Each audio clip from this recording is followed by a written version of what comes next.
Hi, it's glad to have you here once more. In this particular lecture, I'll be looking at collision. Collision. What is collision? When two or more bodies interact by exerting forces on themselves within a short interval of time, we can say that collision has occurred. I'll just give some brief examples of collisions. If we have two vehicles involved in a crash, that's an example of collision. If you get a hammer hitting the head of a nail, that's also an example of collision between the hammer and the nail. Now, in a system of collision, the two objects are moving with velocity v and they have their respective masses m, let's say m1 and m2 if you are talking about two objects. So in that case, we'll be talking about their momentum. So in a system of collision, the linear momentum of both interacting bodies has to be conserved. However, the total kinetic energy after collision may be conserved or may not be conserved. We have two cases. If we have said that the linear momentum must be conserved, what differentiates the different types of collision is whether kinetic energy is conserved or not. Whether kinetic energy is conserved or not.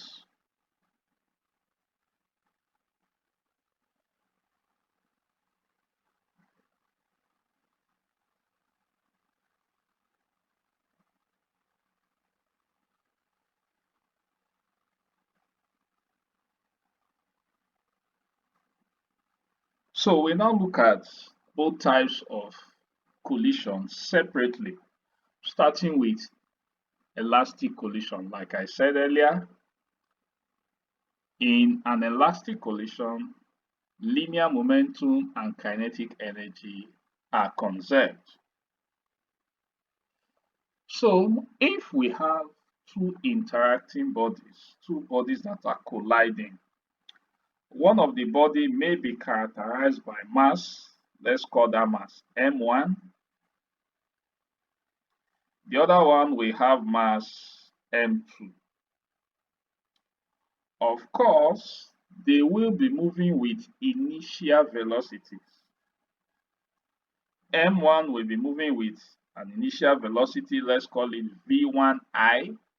The I indicates that we are talking about the initial velocity. Then the 1 indicates the velocity for the first body or the first object of mass m1. And then V2I is the initial velocity of the second object. And then let's characterize their final velocities, that is the velocities after collision, because the initial velocities are the velocities they possess before colliding with themselves. And then their final velocities will be the velocity that the object will possess after collision. So let's call the final velocities of the first object v1f and the final velocity of the second object v2f. You can use any nomenclature that works quite okay for you. You can decide to use u as the initial velocities, u1, u2. But I choose to use v1i, v2i. So whatever nomenclature that fits in for you, you can use that. But the most important thing is know exactly which nomenclature stands for a particular term you are trying to describe. So if momentum is conserved, because we have said that for both cases, momentum must be conserved. So for the elastic collision, we are looking at a case where the momentum is conserved. So if momentum is conserved, that implies that the momentum of the object before collision must be equal to the momentum of the object after collision. If we agree by that, let us agree that the momentum before collision will be the sum of the individual momentum of the object, sum of the individual momentum. So m1 v1I is the momentum of the first object. m2 v2I is the momentum of the second object. And so when we sum both, it gives us the final momentum. And the final momentum is also m1 v1f. We are using m because the mass is constant. The mass is constant, the velocity changes. So we have m1 v1f for the final momentum of the first object and m2 v2f for the final momentum of the second object. And then let's write the equations for conservation of kinetic energy. When we say kinetic energy is conserved, that implies that the kinetic energy of the object before collision must be equal to the kinetic energy of the object after collision. What is the kinetic energy of the object before collision? It's simply the sum of the individual kinetic energy of both bodies. So for the initial case, that is before collision, we know that kinetic energy is 1 over 2 mv squared. So we are going to use that equation to represent the kinetic energy for each of the objects before collision. So since the object will be moving with an initial velocity v1I, that's the first object, then it will have kinetic energy of 1 over 2 m1 v1I squared. And then for the second object, it's moving with velocity v2, initial velocity v2I. The I indicates the initial case. So its kinetic energy will be 1 over 2 times m2 times v2I squared. So the sum of the kinetic energies will be what we have on the left hand side of the equation, which is equal to the sum of the final kinetic energies, which is 1 over 2 m1 v1f squared plus 1 over 2 m2 v2f squared. So, like I said earlier, the implication of this equation is that the kinetic energy before and after collision are equal. So kinetic energy is conserved. When you solve explicitly, which I'm not going to give in this lecture, solve explicitly, you can find the final velocity, that is the velocity of the body m1 after collision, which is represented by v1f. You can find that using this expression. While the velocity of the second object after collision can be obtained using this expression. So the only difference between both equations is just what we have here, m1 minus m2, and for this we have 2m1. So I guess you have to memorize that. Let's proceed further.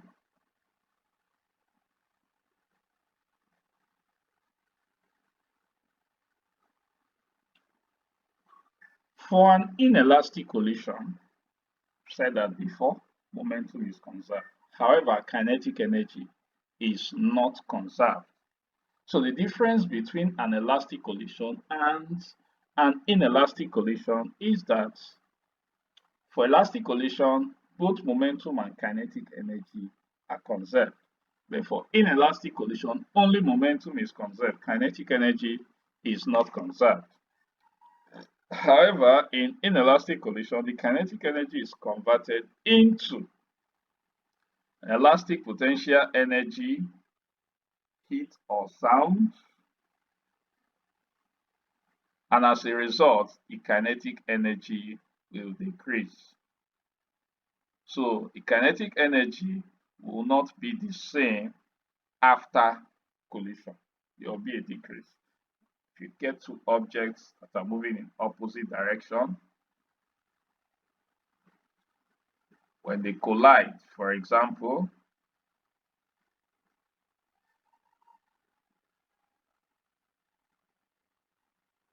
after maybe a moment, they come to a halt. Of course, you may hear a loud bang, bang, or you might even, maybe after the bang, you might see something like an explosion or thereabout. So once they collide, there's a possibility that once those two objects moving in opposite direction, once they collide, there's a possibility that they will come to a halt after a few moments. And so they are no longer in motion. Kinetic energy is reduced. Well, sorry, the kinetic energy is converted into potential energy, heat, or maybe sound energy, which now results in a decrease in the kinetic energy. We have what we call a perfectly elastic collision. You may have come across two vehicles. Sorry, I don't have that illustration here, but you may have come across two vehicles that after colliding, they stick to each other. They are stuck. They are stuck. Such a condition is referred to as a perfectly inelastic collision because when you have two objects, maybe one coming from eastward, the other moving coming from west, and they collide, they can stick to themselves and move with a common velocity after impact. As they move with a common velocity after impact, we are talking about an inelastic, perfectly inelastic collision. So we say that since both objects will move with the same velocity v after impact, the equation for conservation of linear momentum becomes what we have here. That is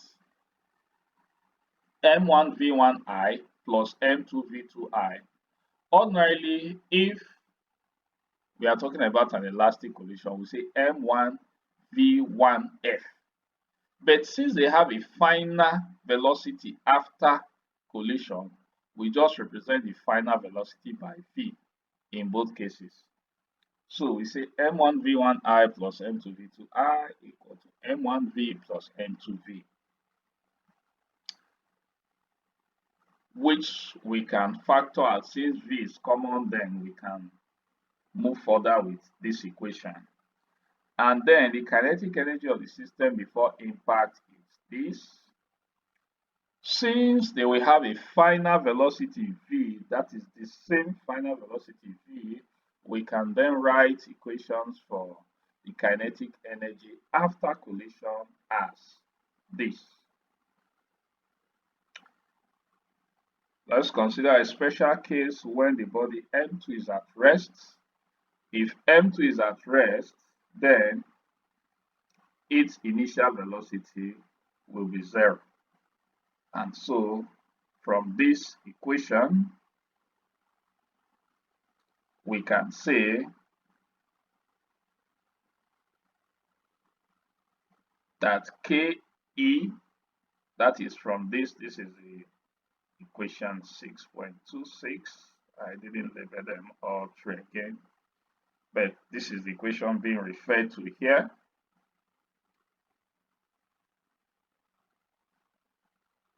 Ke will now be equal to 1 over 2 m1v1i squared.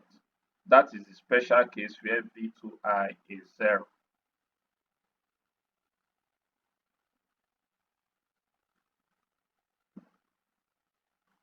So that Ke2 will also be this. So let's move further.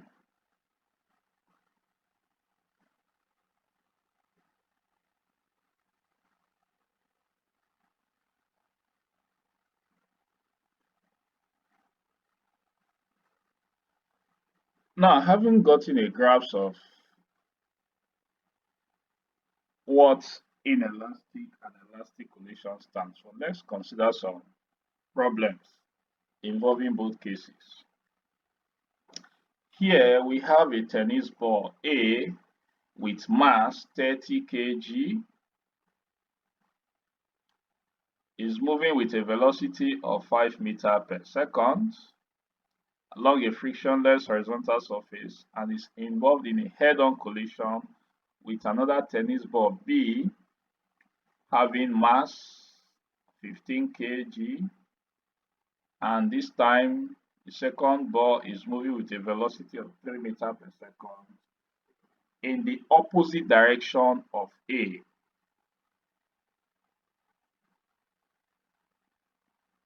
In the opposite direction of A.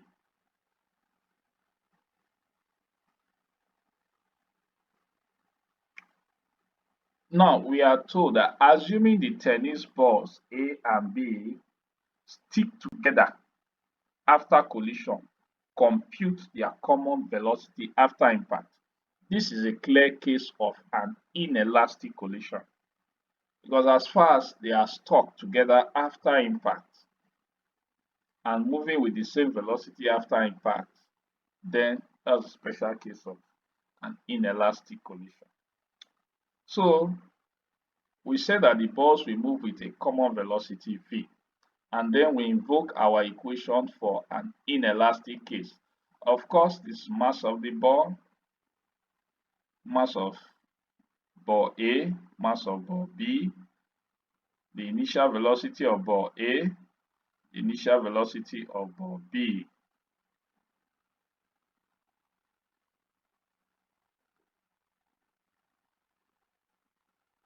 Excuse me, I have to make this a bit neat.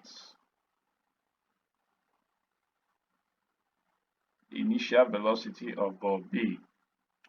We have the mass of ball B and the mass of ball A. Now, if you check the velocity, the initial velocity of the ball B is -3. Why is it -3? Come back to the question. The question says that A is moving in a particular direction, then involved in a head-on collision with B, which is moving in the opposite direction of A. So this negative sign, we have taken the direction of A to be the positive direction. And so since B is moving in the opposite direction of A, we give the velocity of B a negative sign. That is the reason for this negative sign.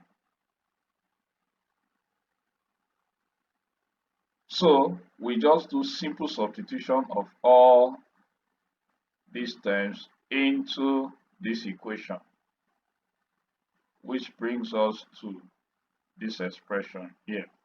If we solve eventually, we have a velocity after impact as 2.33 meter per second.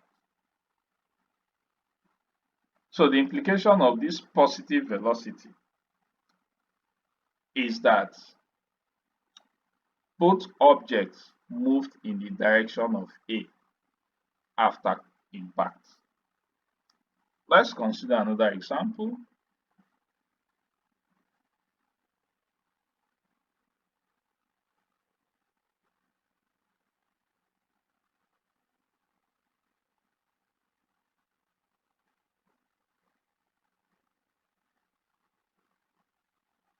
In this second example, we have a car with mass 30 kg, moves along a horizontal surface in positive direction, the velocity of 50 meters per second, colliding with a 70 kg truck, moving with a velocity of 30 meters per second in the opposite direction of the car.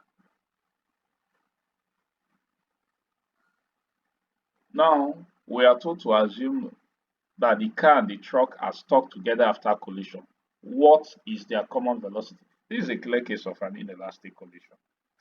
So what is their common velocity?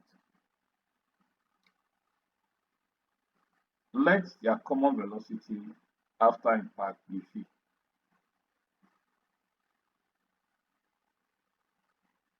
Of course, initial velocity of the car and the truck, let's take it to be v1i and v2i. The car's initial velocity is v1i and the truck's initial velocity is v2i. The mass of the car is 30 kg and the mass of the truck is 70 kg. Initial velocity of the car is 50 meters per second. That of the truck is minus 30 meters per second. Why did we use negative here? Because we are told that the truck is moving in the opposite direction of the car. So since they are stuck, we'll use the case of inelastic collision. And we do a simple substitution of all these parameters into this equation. That brings us here.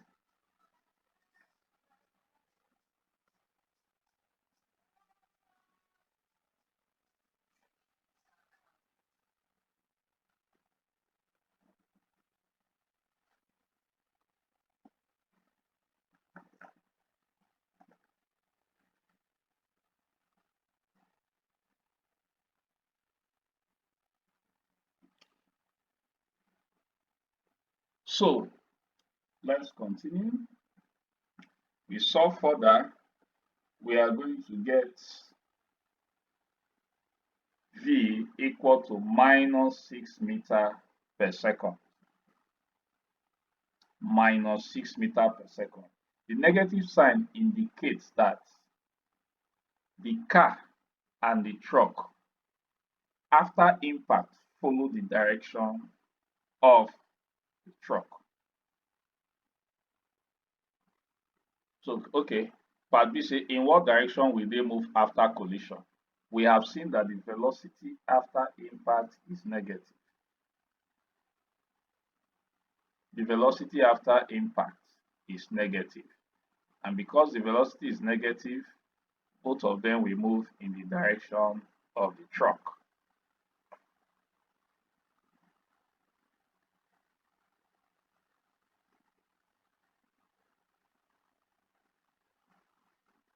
Then we need to find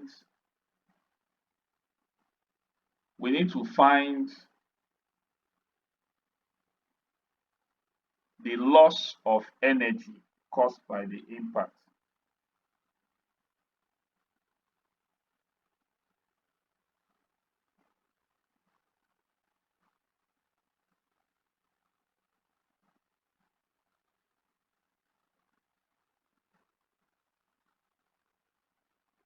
The loss of energy after impact.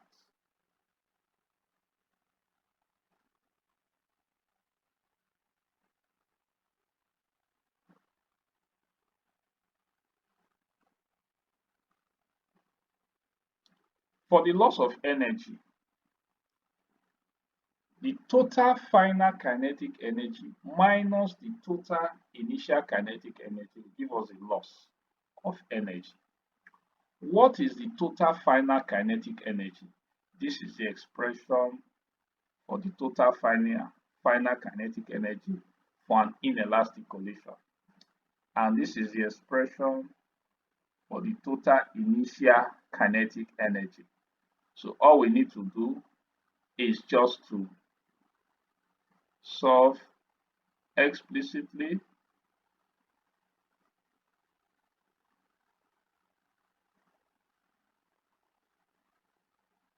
and that gives us a value of minus 67,200 joules. The negative sign indicates that there was actually a loss of energy. Let's move on to this particular problem we are dealing with Another inelastic collision. A 5 kg bullet is fired horizontally into a wood, which is initially at rest and gets stuck in it. Upon impact, the wood moves with a velocity of 5 meters per second. Using the relevant equation, calculate the initial velocity of the bullet. Now we have two objects in play here, the bullet and the wood.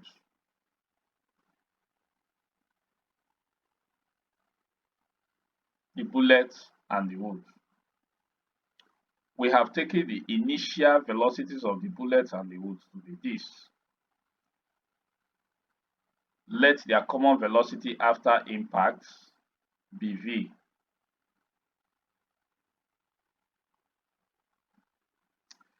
Since both objects will stick together after collision, we're talking about an inelastic collision, and our equation takes this form.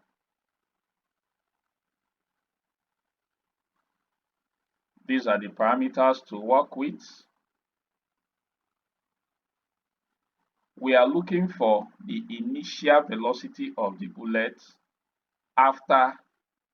the initial velocity of the bullet, that's before collision.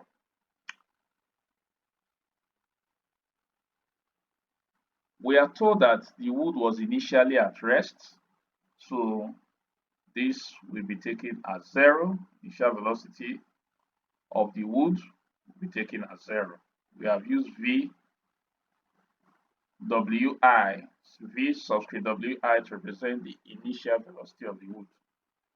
So since the cube of wood is at rest, the initial velocity is 0. We simply do a substitution we substitute all these into this expression and solve explicitly. That gives us this, and we get 19 meters per second as the initial velocity of the bullet. We move further to another example.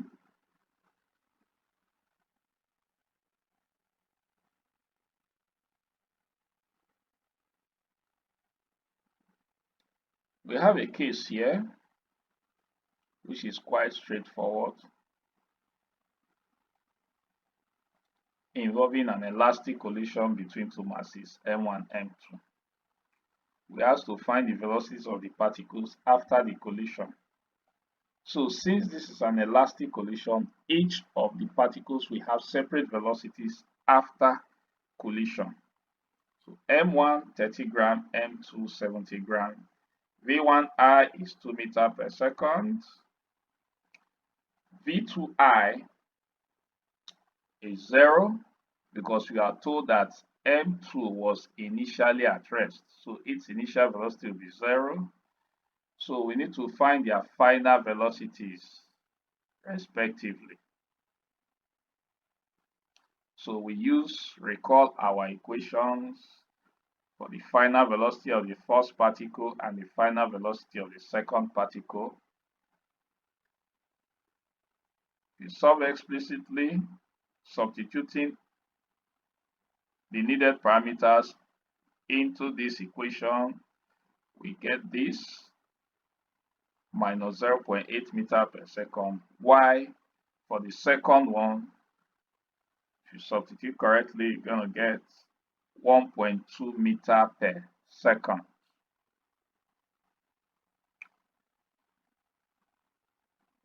So the negative sign we see here is an indication that m1 rebounds after the collision and moves in the negative x direction.